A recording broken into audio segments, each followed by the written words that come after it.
É uma super oportunidade de, enfim, principalmente estar junto, né? Ter novos diálogos, que é uma coisa que eu amo, a Laura ama também. Ela fala por ela, mas eu sei que ela ama.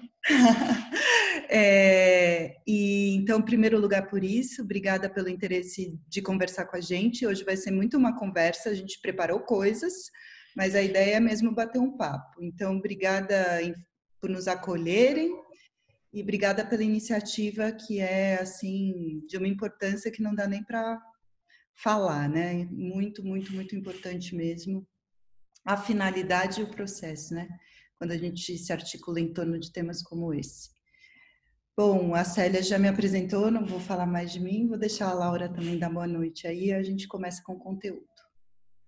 Boa noite, gente. Sim, não vou repetir muito do que a Clara falou, mas queria agradecer também pelo convite. Acho que é uma causa das mais importantes. Para a Supernova, a cultura e a arte são pilares, até porque uma das muitas coisas que a gente tem em comum como sócias é ter trabalhado com cultura e com arte, estão sempre presentes, são questões que estão sempre presentes em tudo que a gente faz, como a gente vai explicar um pouquinho para vocês. Eu acho que a arte é uma das matérias, talvez mais importantes para a gente enfrentar questões complexas, porque justamente ela abre nossa cabeça para abstrações e para novos conhecimentos, que é um pouco do que a gente vai falar aqui.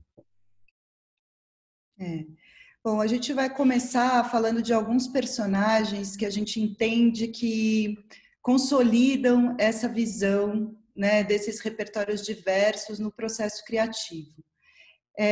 Antes de entrar nisso, eu vou explicar um pouco o que é o nosso processo criativo, né? A gente não é artista, embora eu tenha feito faculdade de artes cênicas, então o nosso processo criativo não é em arte, né? É em projetos de conteúdo e curadorias muito focadas em processos de aprendizagem de adultos, né? Então a gente trabalha em educação corporativa, mas também em outros campos em que a gente deflagra processos de aquisição de sentido por adultos, seja com conteúdos mais para o entretenimento, seja com conteúdos mais para a educação. Então, é desse campo de processo criativo que a gente está falando, né? Então, e até consultoria também, consultoria voltada mais para educação e cultura também é onde a gente cria, né? E acho que esse tema da arte foi o que disparou a ideia da gente conversar, porque minha mãe é uma super artista e educadora, está ali no quadradinho que eu estou vendo. E eu aprendi com ela desde muito cedo, ainda bem, que a arte ela não é uma forma de ilustrar um trabalho, ou ela também não é só um conteúdo que pode entrar num trabalho, mas ela é uma forma de ver o mundo, né? Então, já entrando aqui nos nossos personagens, o Leonardo da Vinci, porque a gente resolveu começar assim de uma forma pouco ambiciosa, ele fala singelo, singelo.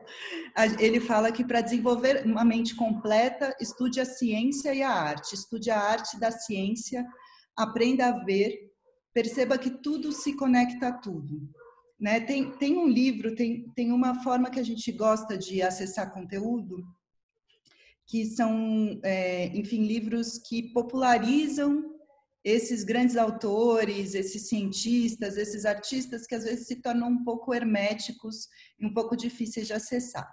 Tem esse livro aqui que chama Por quê?, que é de um autor chamado Mário Lívio, que é um astrofísico e etc. E ele explora o Leonardo da Vinci de uma perspectiva muito interessante. Mário Lívio é o mesmo autor do Deus é Matemático, né? Então, ele vai explorar a perspectiva da curiosidade do Da Vinci. Esse é um livro sobre curiosidade, né? E é interessante porque a gente costuma ter acesso ao Da Vinci conhecendo as suas obras, conhecendo sua história, né? O fato de que ele foi pintor e também foi um engenheiro. Inclusive, tem uma carta muito conhecida dele em que ele está procurando emprego. Sim, isso aconteceu na história, ele estava procurando emprego. E daí ele lista, tipo, 12 coisas que ele sabe fazer, principalmente, eu sei construir ponte, eu sei fazer escavação, eu sei fazer isso aqui, aquilo outro. E lá no fim ele fala, eu também sei pintar. Então, era assim, era essa pessoa fascinante. Mas, então, a gente tem bastante acesso à história da vida dele e as obras, principalmente as pinturas e os desenhos e tal. Mas nesse livro do Mário Lívio, ele explora esse processo mental, né? O que tinha naqueles desenhos que demonstram como ele ia unindo essa visão da ciência a essa visão da arte dentro da mente dele e colocando aquilo no papel, né? Então os cadernos do Leonardo demonstram essa interdependência completa entre a ciência, a tecnologia e a arte na sua forma de pensar. Então a gente vê, por exemplo, um desenho que parece absolutamente desconexo, você vê galhos de uma árvore que vão se transformando em veias que aparecem através da túnica de um velho. Então ele era uma pessoa que estava livre desse pensamento disciplinar, né, e observava a natureza acessando esses múltiplos conhecimentos e conseguiu criar o que ele criou, né? Então, o Da Vinci é uma super inspiração para a gente. Tem toda a história dele aqui nesse livro, se alguém quiser conhecer, e conta tudo, e tem todos os desenhos, e vai super a fundo nisso. Eu juro que eu não trabalho para nenhuma editora, eu só estou compartilhando aqui com vocês, né? Lau, você quer complementar? Sim, queria complementar com algumas ideias que vieram aqui, que justamente você falou que ele era completamente livre desse pensamento multidisciplinar. Aliás, só curiosidade, um dos reis mais importantes da França chamou Da Vinci para ser vizinho dele, né, de tão importante que ele se tornou, assim, ao vizinho do castelo de Chambord, apenas para poder conversar, bater um papo com ele de vez em quando. Então, isso é uma curiosidade interessante.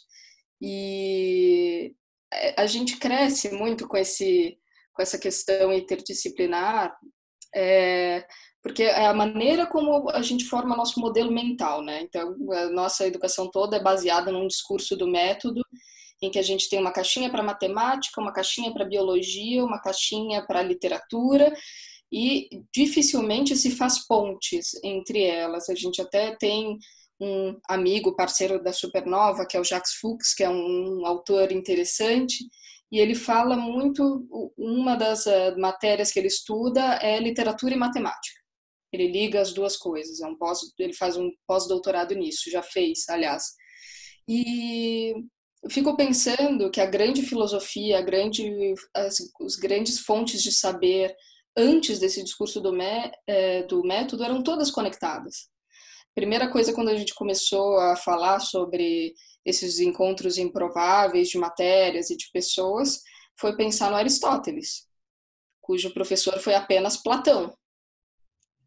Só, a gente também mantendo a barra baixa sempre, e que assim, é um cara que inclusive modificou toda a escola da filosofia grega, inclusive mudou o pensamento platônico, mudou para outro pensamento, não ficou apenas como um aluno.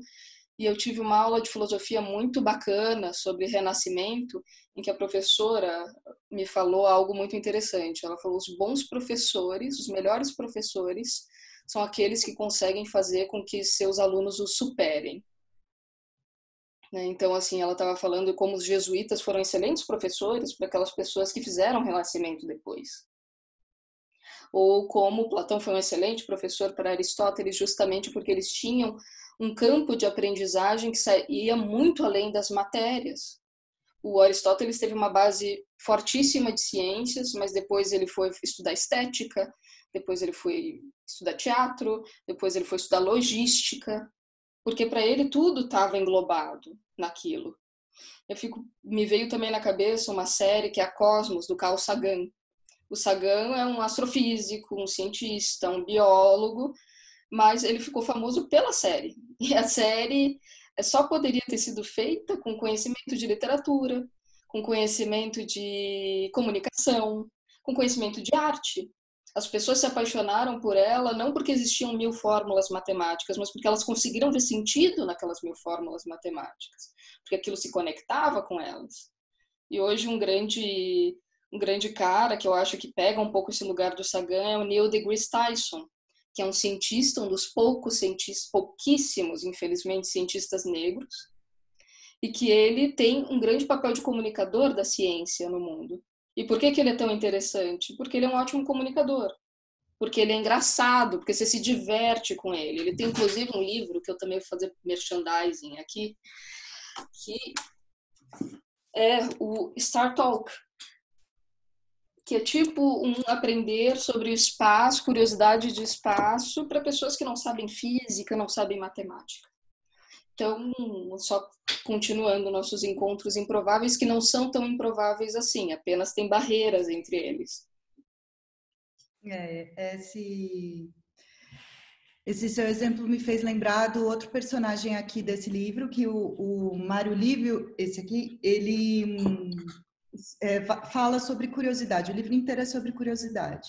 E os 2 primeiros capítulos são dedicados aos curiosos, que ele acha mais curiosos da humanidade. Então, o Da Vinci é o primeiro, tem um capítulo delicioso que eu já comentei, e tem o segundo capítulo, que é sobre o Richard Feynman, que é um físico que também é uma pessoa super curiosa, interessantíssimo. Ele ficou conhecido como Sherlock Holmes da ciência, porque ele ia atrás de investigar coisas que ninguém tinha conseguido dar um passo além, e o que ele conseguia colocar ali era um olhar absolutamente original, né? Mas falando sobre essa questão multidisciplinar, o Feynman, ele foi atrás de aprender a desenhar de verdade, né? Então ele fez todo um processo com um amigo dele que era artista, porque ele tinha essa motivação de que ele achava a natureza tão incrivelmente maravilhosa que ele queria conseguir manifestar aquela maravilha que ele via através da arte, né? Então ele combinou com esse amigo que era artista que ele aprenderia a desenhar e o outro aprenderia a física. Enfim, o outro desistiu da física rapidamente, mas o Feynman foi firme e aprendeu a desenhar e teve uma produção artística, inclusive, né, que ele trabalhava com modelo vivo e etc.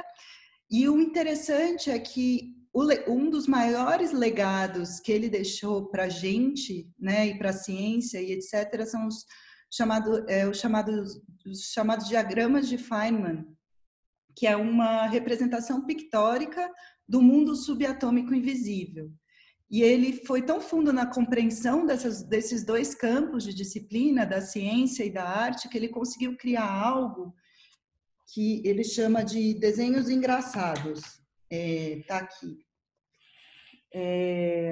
Isso daqui não é só uma ilustração ou um símbolo. Ele conseguiu chegar numa representação, numa proporção que de fato, se você fizer os cálculos aqui, depois você comprova experimentalmente que as moléculas se comportam desse jeito. Não façam, ninguém faz pergunta sobre isso, tá? Por favor, porque é o máximo que eu chego nessa explicação. Mas, assim, acho que ele é um exemplo muito concreto para a gente do como a união desses 2 campos constrói algo que é único, né? Que se ele não tivesse se dedicado profundamente à ciência e à arte, do jeito dele, ele não teria feito essa importante criação científica, né? Descoberta científica e representação num desenho, né? Daí, assim, você quer complementar, Lau, sobre mais algum desses grandes personagens? Sim, assim, tem um ponto que eu acho super relevante a gente trazer aqui, que é que além da gente normalmente aprender a pensar em caixinhas, às vezes a gente aprende com alguns preconceitos ditos e não ditos, né? Então, assim, como se algumas matérias fossem úteis, ferramentais, essas são as matérias sérias para você ter um futuro e ganhar dinheiro. Tá. As outras não. Você se diverte, você brinca, mas não é tão importante quanto. E isso me faz pensar que isso é uma tremenda besteira, se a gente for pensar hoje. Porque, primeiro, a Clara trouxe um ponto super importante. O Feynman consegue uma demonstração visual do que ele queria explicar. Isso tem se tornado cada vez mais importante. E a gente não consegue isso sem matérias artísticas, que são consideradas inúteis, muitas vezes. Assim como a filosofia, o que é uma tremenda besteira. Ou quando eu resolvi fazer história, as pessoas surtavam e falavam para que serve isso? Bom, digamos que hoje a gente está vendo para que serve, né? Mas, enfim. E, assim, às vezes, estudar arte, às vezes estudar filosofia, às vezes estudar matérias que não são tão ferramentais logo de início, não tem uma serventia para amanhã. Mas elas podem ter depois, e elas podem ser as matérias que justamente vão te dar abstração suficiente para conseguir fazer metodologias e trabalhos incríveis, seja qual lá for sua área. Um exemplo muito legal disso é o Steve Jobs. Ele fala numa palestra dele para Stanford, que eu acho que era dos formandos, uma fala dele, que assim, ele abandonou a faculdade, mas ainda abandonou oficialmente a faculdade, mas ficou passeando na faculdade ainda por uns 4 meses, mas só vendo as aulas que ele gostava, de verdade. Genuinamente gostava, e não porque elas eram necessárias para ter um currículo XPTO. E uma dessas aulas era caligrafia. E, segundo ele, aquilo não servia absolutamente para nada. Eles ficavam lá desenhando as letras de maneiras medievais, mas aquilo era belíssimo, era poético, enfim. Anos depois, quando ele fundou a Apple e o primeiro MacBook, aquilo foi super importante para pensar quais eram os temas das letras, as caligrafias das letras que estavam lá. E ele fala, isso foi o nosso grande diferencial de início. E segundo ele, a Microsoft copiou isso deles. Mas assim, é algo que se tornou um grande diferencial e que veio de uma coisa que todo mundo dizia que não servia para nada. Essa história do Steve Jobs é fantástica, né? É incrível. Só mais um exemplo aqui que eu me lembrei, tem um artigo de 2018 da Scientific American, porque os Estados Unidos fizeram um grande movimento educacional de valorização da ciência, tecnologia, engenharia e matemática, que chama movimento STEM. Não sei se vocês já ouviram falar.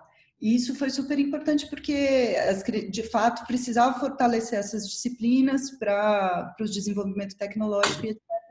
Mas começou a rolar esse movimento que a Laura comentou de desvalorização das demais. Né? E daí, enfim, algumas pessoas começaram a falar contra isso, e tem esse professor chamado John Horgan, que escreveu na Scientific American sobre a importância do ensino de humanidades para pessoas de tecnologia. Né? E ele é o único professor de humanidades dentro de uma escola super tecnológica que os alunos vão para aprender e desenvolver software. E daí diz que no primeiro dia ele faz uma aula acontecimento para que as pessoas entendam a relevância de estudar humanidades ali. E ele fala, se eu fizer bem o meu trabalho, ao final desse curso você vai questionar todas as autoridades, inclusive eu. Né? Vai aprender a questionar, vai questionar o propósito de fazer as coisas, o que significa ser ou não ser uma boa pessoa, para que serve o trabalho, e etc. Então, só para fechar esse tema, a gente percebe no campo profissional, que é um campo onde a Supernova atua bastante, né, de formação de pessoas que já estão no mundo do trabalho, uma ansiedade muito grande por aprender tecnologia, e é uma ansiedade legítima mesmo. Ela faz sentido, porque tudo está mudando muito, mas não em detrimento dos outros tipos de pensamento das humanidades e das artes.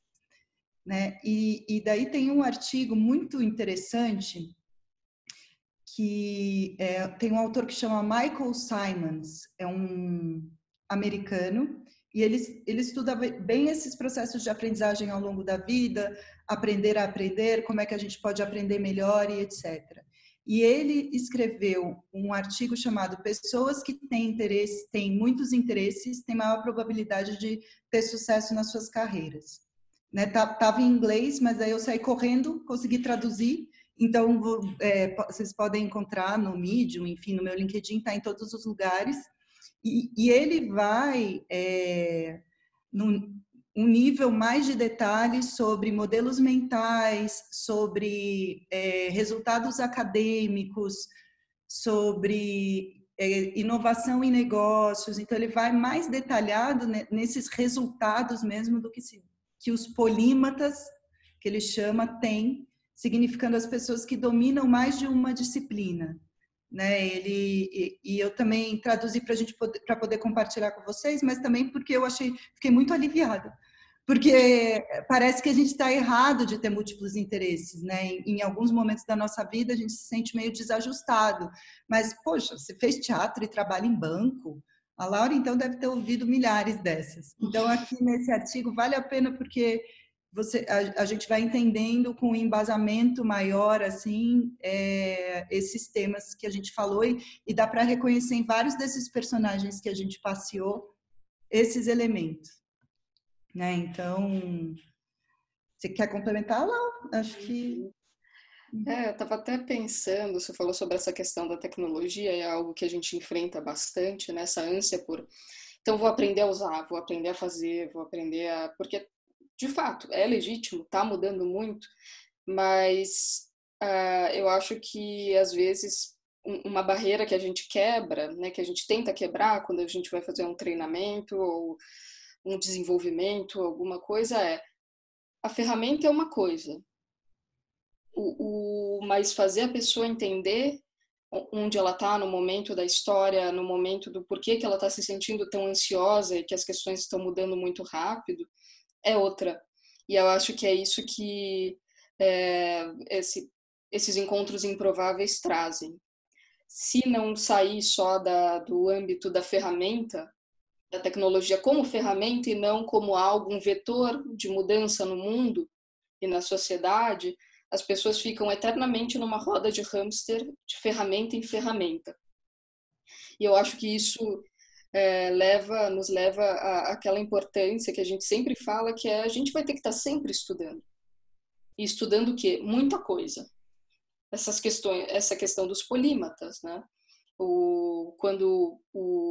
Nesse artigo ele fala sobre o Elon Musk, ele é tão brilhante porque ele consegue, né, abranger várias áreas do conhecimento e transitar entre elas. E cada vez mais a gente vai ter que construir esse tipo de visão. Tem um outro artigo, a Clara vai se lembrar, não me lembro o nome dos artigos, mas que fala dos hábitos de leitura, né, das 5 horas de leitura a regra semanais. Regra das 5 horas, isso.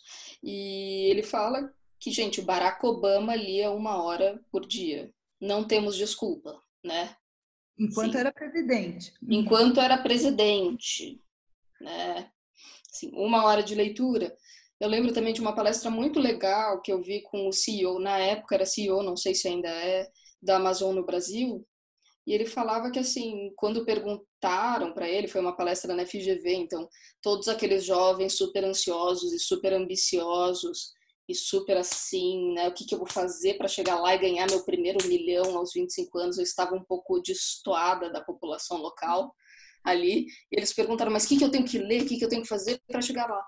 E ele deu uma resposta super legal, ele disse, olha, eu gosto muito de ler coisas que estão fora da minha área. E assim, teve um silêncio. E isso me ajuda muito, porque eu consigo abstrair. E ele era um cara muito humano. Eu lembro que ele falou, eu gosto muito de ler sobre genética, eu gosto muito de ler sobre ciência. São coisas X. Ele disse, é muito importante a gente exercitar a nossa mente para as outras coisas também. Não ficar numa caixa. Acho que a gente pode falar, então, enfim, a gente trouxe vários exemplos e de coisas que a gente considera muito fortes no nosso método de trabalho e também a gente criou esse método muito com base em quem a gente é, né? Em nenhum momento a gente acha que ele vai ser uma receita que enfim, dá para aplicar em outros lugares. Talvez ele possa inspirar, talvez vocês possam ver uma representação de uma coisa que, puxa vida, todo mundo aqui já faz intuitivamente, né? E acho que é isso mesmo porque vocês vão ver, ele está todo baseado numa ferramenta que representa um tipo de pensamento amplamente difundida, né? Mas o que a gente resolveu foi compartilhar com vocês como a gente foi aplicando essa ferramenta nos nossos projetos e que tipo de resultado está dando, e aí depois a gente troca uma ideia a respeito. Né? Ninguém aqui não é nenhum dos diagramas engraçados de Feynman que ganhou o prêmio Nobel, mas acho que vai ser Legal, compartilhar. Eu vou compartilhar minha tela.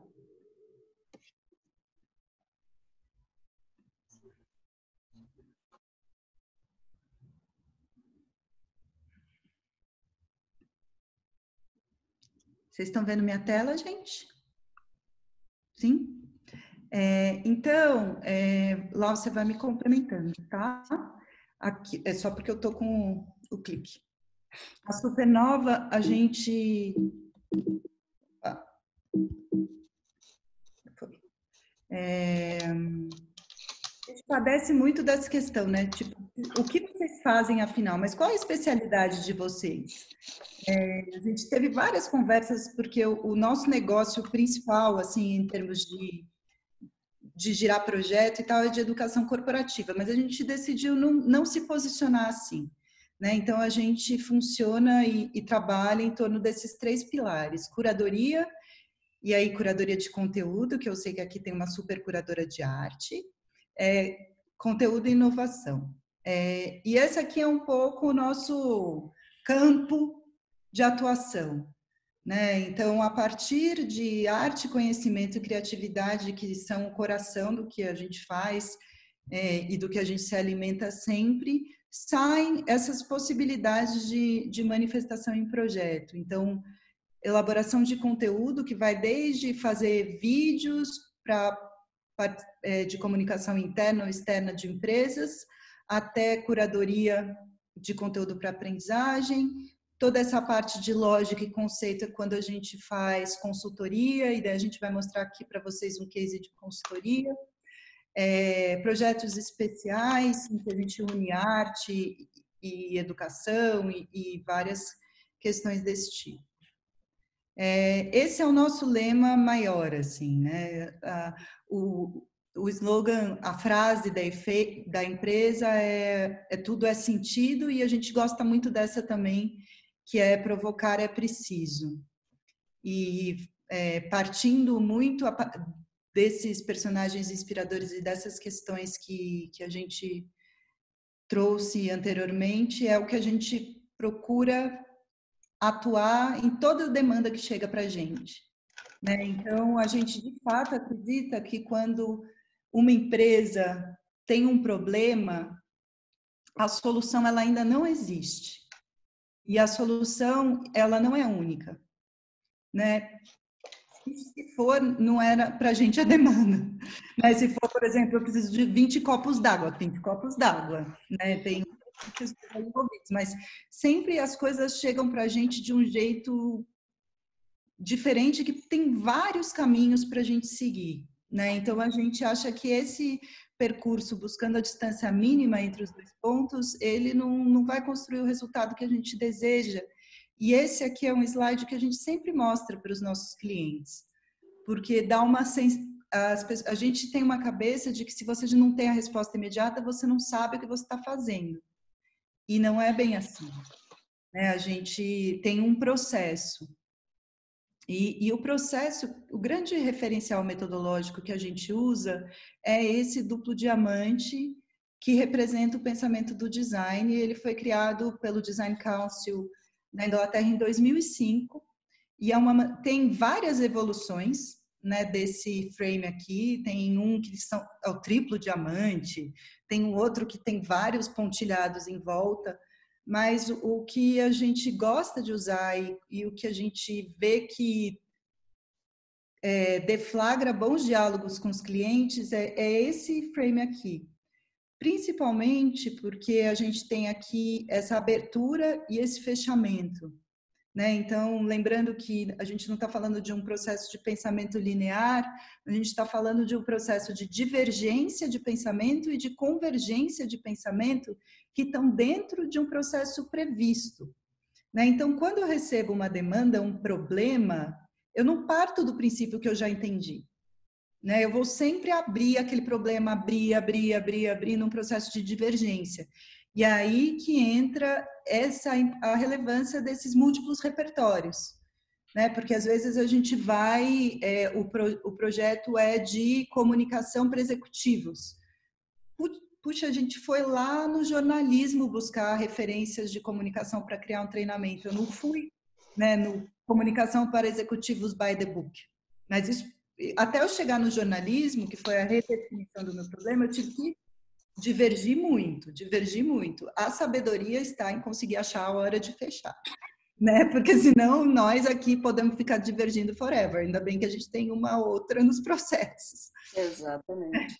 E acho que, assim, esse método, que, assim, como a Clara falou, não é uma receita de bolo. Não é que a gente passe por todas as etapas, então temos 2 meses de projeto, então 2 semanas para descobrir, 2 semanas para definir. Não, não é isso. Mas, assim, é, mas pelo menos essa ideia de divergência e convergência nos permite usar todo o repertório que a gente tem para achar uma metodologia que se adeque àquele problema ou àquela questão. E é isso, acho que a grande sacada de muita coisa foi justamente isso, quando a gente recebe uma demanda, perceber o que está atrás dessa demanda. Então, 20 copos d'água não são sempre 20 copos d'água, às vezes é para que é água, né? Qual é a melhor maneira de levar água? Para quem que é? Exatamente. Por que tanta sede, meu Deus, né? Então, toda essa sensibilidade nos ajuda a perceber o que é de fato o problema, a questão, e aí tratar essa questão. Então, e aí usar todos os repertórios que a gente tem. E, assim, justamente a nossa formação, que foi tão estranha, que todo mundo, que tão diferente do mundo que a gente atua, nos ajuda muito. Eu uso muito as metodologias de história, a metodologia francesa, para trabalhar conteúdos. A gente trabalhou muito com cultura, então, assim, sempre que a gente pensa processos, a gente pode pensar em processos culturais também, projetos culturais. Tudo que a gente viveu no nosso passado profissional, no nosso passado acadêmico, e tudo que a gente lê, entra nessa divergência e nessa convergência. Por exemplo, eu uso muitas questões de dramaturgia do teatro para fazer composição de treinamento. Né? Onde é que vai ser o ponto alto? Vai ter um clímax, vai ter um não sei o quê. Não dá para ser só clímax a peça inteira, também não dá para ser só loucura um treinamento inteiro. A gente tem que compor, né? Ir conduzindo as pessoas, como é que a pessoa vai perceber. Então, acho que quando a gente, depois que definiu o problema, quando a gente vai desenvolver, a gente usa também, amplia aí até saber qual é a entrega, né? Então, nesse desenvolvimento, lança mão de diversas técnicas, como a Laura falou.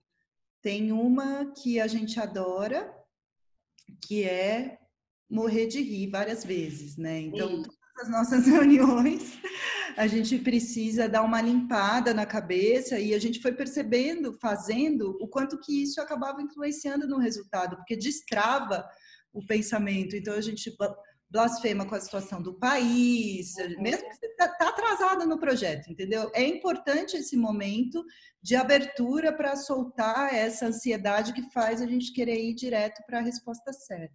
Eu acho que é isso, acho que sem o humor, sem a nossa leveza dessa relação, acho que não, as coisas não fluiriam da forma que fluem, até sem chorar em posição fetal juntas também, isso acontece bastante, sim, e acho que a gente acabou criando também um laço afetivo que nos permite aprender muito uma com a outra. Muito. Então, por exemplo, a Clara traz isso dessa dramaturgia para os nossos projetos, que eu acho incrível, porque isso deixa um projeto com o treinamento ou a aula com um flow, em que existe uma narrativa, um ápice e um desfecho.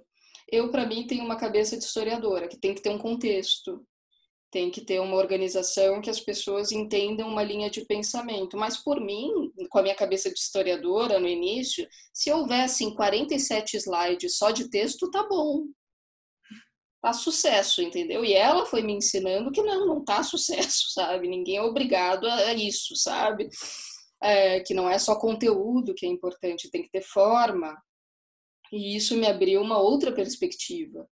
E acho que a gente vai aprendendo uma com o repertório da outra também. E acho que só é possível isso por afeto e por humor. por ser leve, por não ser uma lição, nunca uma lição de moral. E nessas divergências ter ambiente seguro para errar também, né? Acho que isso é super importante no nosso método, tem que poder errar. Eu vou contar então o case que a gente adora, que a gente aplicou bem o método e depois a gente bate um papo. A Lau vai contar um, a gente vai contando juntos. São dois que a gente escolheu. O primeiro, a gente foi chamadas para repensar o que seria a área de educação da TV Cultura. Né? Então, a demanda ela sempre chega de uma forma assim dispersa, confusa e tal. E a primeira coisa que a gente faz é definir qual é a pergunta do projeto. Né? Então, aqui é o que será a área de educação da TV Cultura, considerando, enfim, que o mundo tinha mudado, que os espectadores mudaram, todo o contexto da educação mudou e etc. Então, para a gente repensar o problema, pensando na primeira parte da divergência lá do primeiro diamante, em vez da gente partir de entrevistas só com pessoas que já trabalham com TV educativa no Brasil e da nossa própria cabeça, a gente fez esse processo de mapeamento de referências no mundo inteiro a respeito de TVs educacionais ou conteúdos educativos em audiovisual e etc.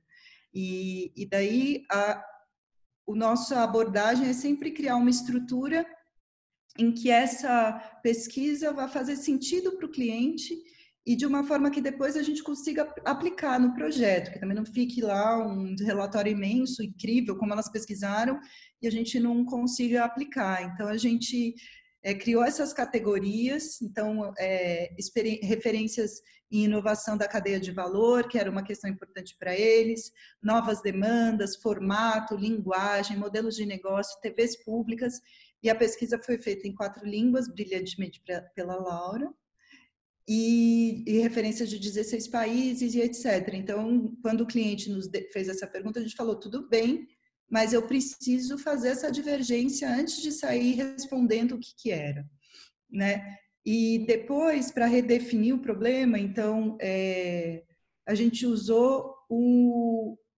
a metodologia de branding para chegar, tá bom, então, diante de todas essas possibilidades, né, diante de toda essa escuta que a gente fez dentro da TV, com parceiros da TV e olhando para o mundo, qual é o lugar único da TV?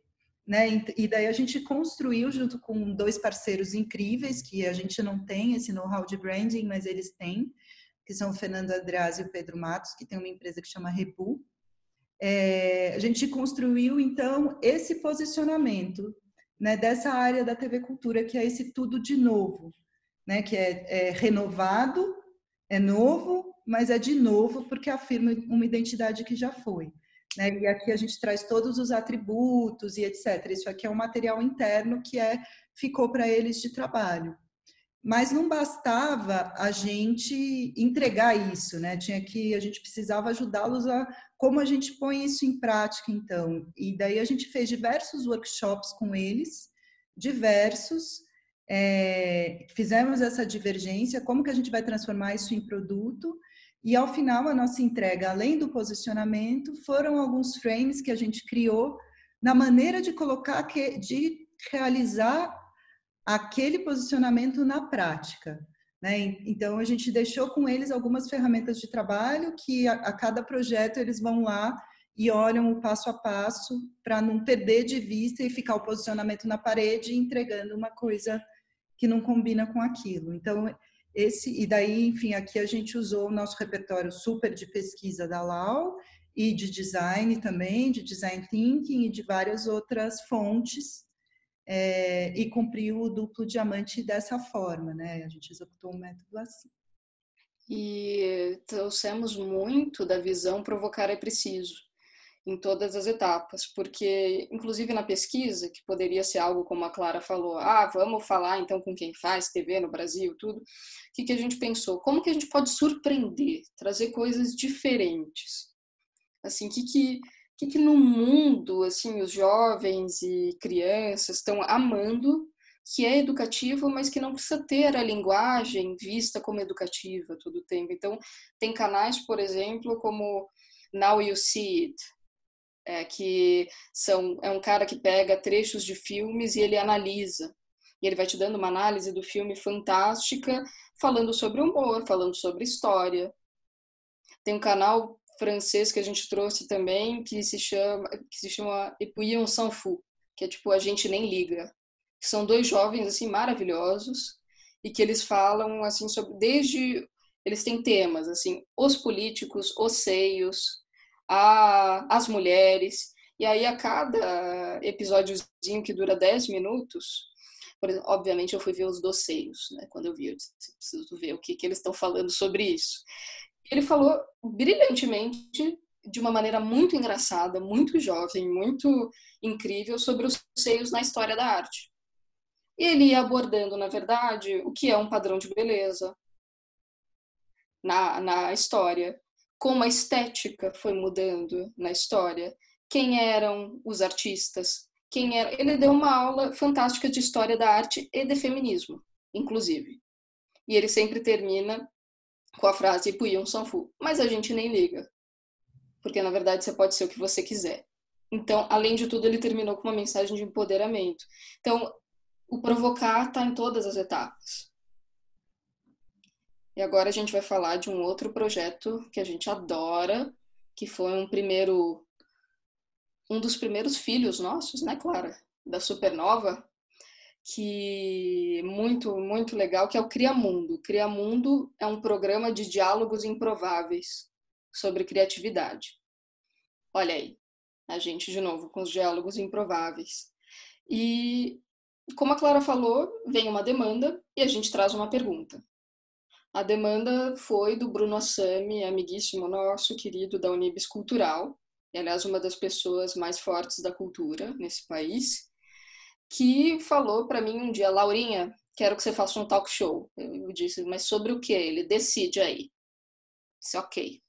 Saí e fui falar com a Clara, e a gente já fazia tempo que a gente queria fazer coisas sobre criatividade.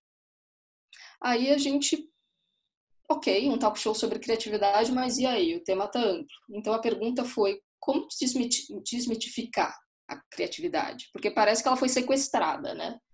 Ou pelos 1000 workshops de como ser mais criativo no trabalho, ou pelo fato de que existem profissões criativas e outras não são. Presumidamente não são. Ou que é com um pouco do que a gente falou, né? Que tem matérias úteis e as outras são inúteis. E a gente não acredita nisso, a gente acredita que todo mundo pode ser criativo. E a gente tinha uma premissa, então, aí, de não falar sobre as pessoas, as profissões criativas nesse programa, ou não apenas sobre elas. Então, tem essa frase maravilhosa que foi um pouco nosso vetor, foi: a criatividade é um potencial inerente do homem. E a realização desse potencial a realização desse potencial uma das suas necessidades. Que eu acho fantástica. E então seguimos. Então, como a gente começou a definir esse programa? Primeiro, uma definição de formato. Ok, sabemos qual é a pergunta, sobre o que queremos falar, como nós vamos falar. Então, a gente pensou nesse programa, que ia ter de 20 a 30 minutos, iam ter 2 pessoas e 2 convidados e uma mediadora, que seria uma de nós. Quem seriam esses convidados? Justamente o diálogo improvável sobre um tema de criatividade. Então, profissionais totalmente diferentes, unidos por um mesmo tema de criatividade. Aí a gente começou a desenvolver, vamos fazer então uma curadoria de temas e pessoas. Então, a curadoria foi feita em 4 partes: processos criativos, ambientes criativos, fatores de criatividade e pessoas criativas. E a entrega foram 2 pilotos realizados em sociedade com a Unibis Cultural. O primeiro foi Pro que deve a preparação para o inesperado, em que a gente falou de improviso. Com quem? Com um palhaço e com uma jornalista. O que eles têm em comum? Improvisar no seu dia a dia. O palhaço foi o incrível Wellington Nogueira, fundador do Doutores da Alegria, e a jornalista foi a maravilhosa amiga nossa, Larissa Santana, que hoje é coordenadora de audiovisual da XP. E foi um papo incrível. E o segundo programa foi Cenários de Invenção Insistindo na Mudança, em que a gente falou com 2 empreendedores sociais fantásticos. A Ana Carolina Martins, que é da Visionários da Quebrada, e o Eduardo Migliano, da 99 Jobs, que são maravilhosos.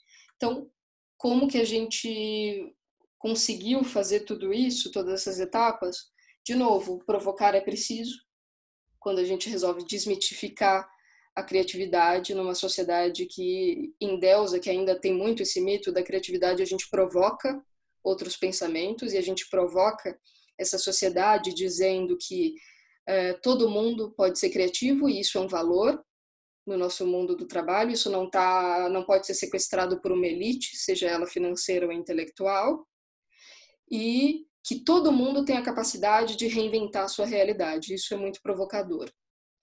E ser provocativo no formato de pessoas totalmente diferentes falando sobre um tema e com os nossos repertórios, de onde saíram essas pessoas, de onde saíram esses temas, dos mais diversos repertórios que a gente construiu durante a vida, dos diálogos mais improváveis que a gente construiu. Então é isso, gente. Quem quiser saber mais, estamos aqui.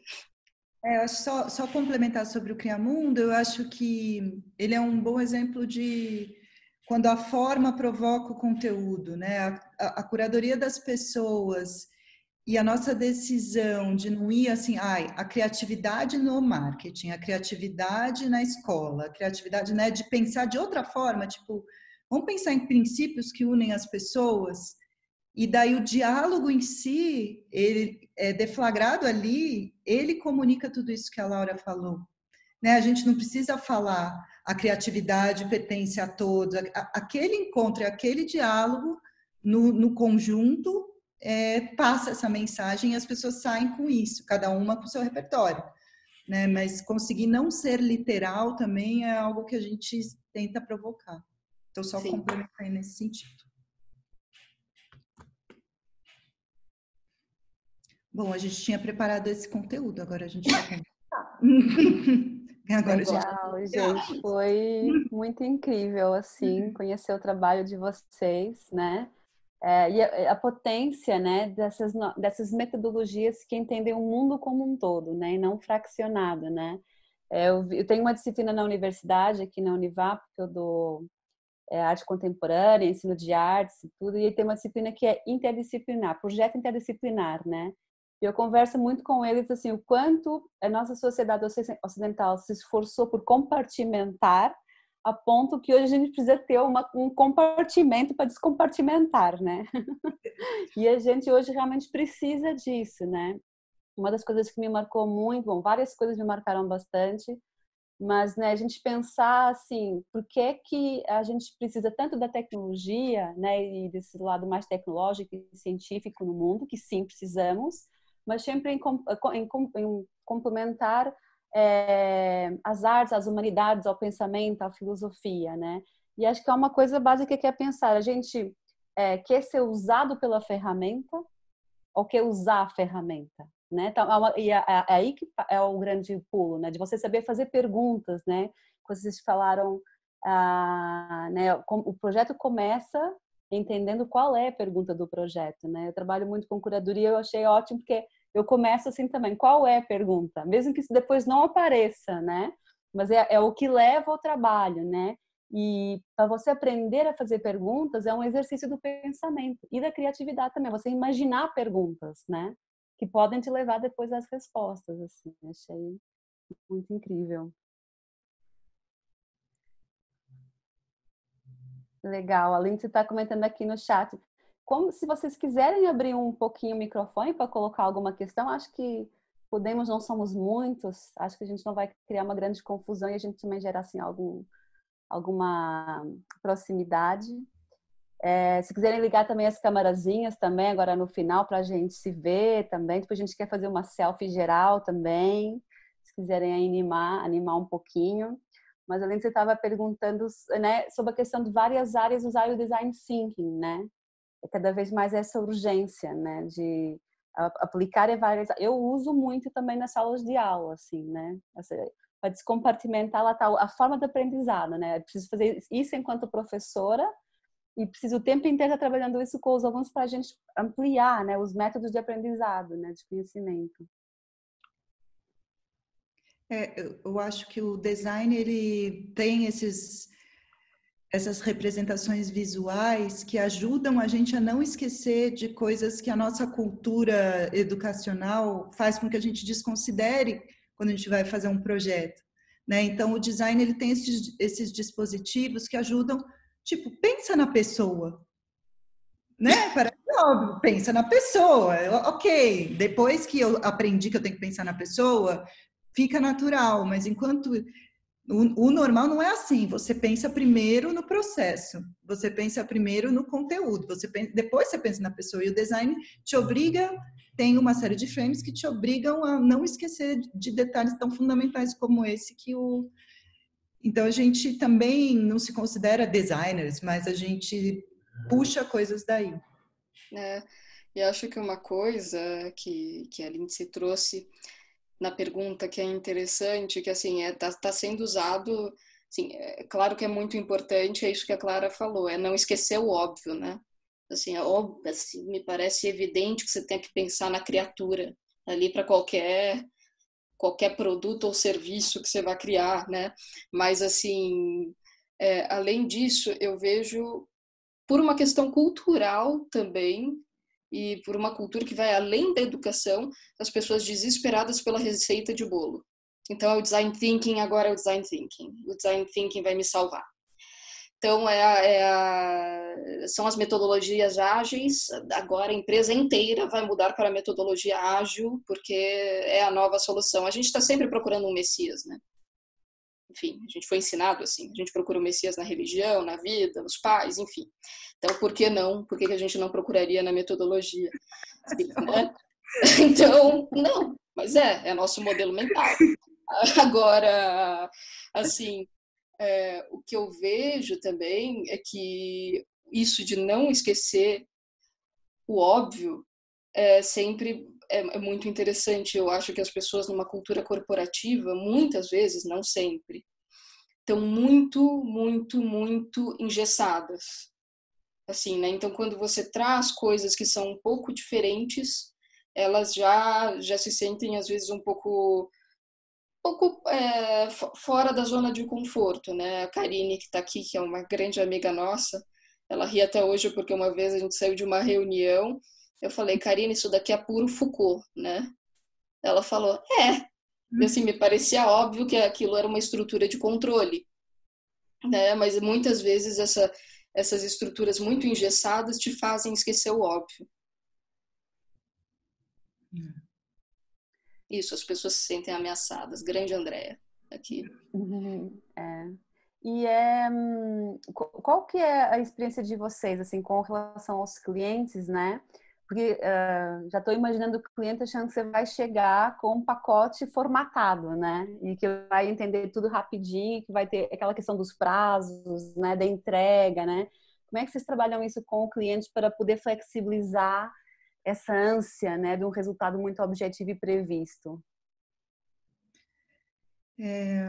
Tem uma questão que eu percebo muito, que o mundo corporativo, ele não está a fim de ser enrolado. Mas se você demonstra consistência, a maioria das pessoas escuta, né? Então, se você chega com um papo super descolado da realidade, com conceitos e teorias que não fazem sentido naquele contexto, a pessoa de fato não vai ver valor. Mas se você vem com conceitos e teorias que fazem sentido naquele contexto, você vai ganhando um espaço de diálogo e de proposição, né? Mas não é sempre que a gente consegue. A gente já fez vários projetos em que, enfim, a gente achatou o nosso processo, ou confessando publicamente o que é mais comum, virou à noite para poder divergir, convergir e cumprir o prazo. Então, a gente também está amadurecendo essa questão, sabe? Cada demanda que chega, a gente fala, vamos pensar como é que a gente vai fazer essa proposta para a gente não se enrolar. Né? Muitas vezes a gente se enrola mesmo assim. Mas a gente já se pergunta, já estamos evoluindo. Sempre agora a gente se pergunta, pelo menos, né? Então, mas eu acho também que tem uma questão que a gente não se posiciona como uma empresa que busca dar escala nas suas entregas, sabe? Então, os nossos clientes, na maioria, são clientes recorrentes, que já conhecem como a gente trabalha, e quando precisam de coisas desse tipo, nos chamam. Tem muita receita, ou estão abertos a vivenciar isso, ou a gente não consegue aplicar o método e faz outra coisa. Legal. Na verdade, acaba mais por ser o resultado do processo que vai chamar a atenção, né? E atrair os clientes, porque aí vê o diferencial. Como é que você conseguiu isso? Consegui por essa questão, assim, né? Entendi. Vocês teriam alguma referência histórica ou de repertório, digamos assim, para a gente pensar nos desafios que a arte e a cultura vão enfrentar daqui para frente, né? Pensando a pandemia, né? Que é uma das coisas que a gente está limitada agora é a possibilidade do encontro, né? E a arte é esse vetor, né? Que ela se funda no encontro, né? No encontro pela experiência, né? Como é que vocês estão pensando isso daqui para frente? Como é que vocês estão vendo isso? Bom, para assim, retomar aquele personagem maravilhoso que a gente falou no início, que é o Leonardo da Vinci, eu me lembro de uma professora queridíssima de história também, formada em história, mas era professora de metodologia, que falou uma vez numa aula algo que eu não esqueço. Ela falou: olha, quando a gente estava entre a transição da Idade Moderna para o Renascimento, que era ali século XVI, XVII, existia um Torquemada, que era o grande cara da Inquisição, era o grande matador, era a grande voz conservadora, e existia um Leonardo da Vinci.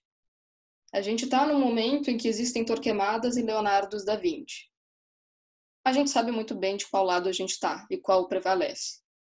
Então se preparem para o Renascimento. Maravilhoso. Que ele vai vir.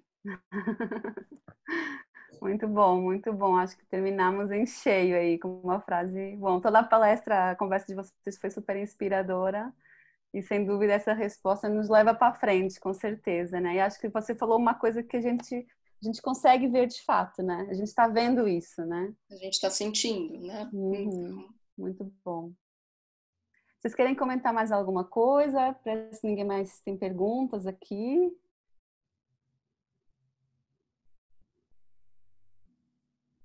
Não?